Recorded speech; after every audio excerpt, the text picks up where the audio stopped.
सोमनाथ सूर्यवंशीच्या आईने सरकारची 10 लाखांची मदत नाकारली आहे। आईने घेतलेल्या भूमिकेवर आमदार जितेंद्र आव्हाडांनी कौतुक केलंय, तर सरकारवर टीका सुद्धा केली आहे। अद्याप सोमनाथची हत्या कशी झाली हे स्पष्ट केलं नसल्याचा त्यांनी आरोपही केलाय।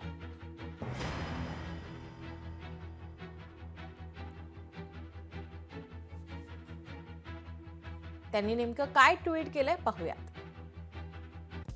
सोमनाथ सूर्यवंशीच्या आईचा जी परिस्थितीने अत्यंत गरीब आहेत, तरी सरकारकडून आलेले 10 लाख रुपये परत पाठवून दिले। अशा आईच्या पोटी जन्माला यायला भाग्य लागते, या स्वाभिमानी आईला आपला मानाचा मुजरा।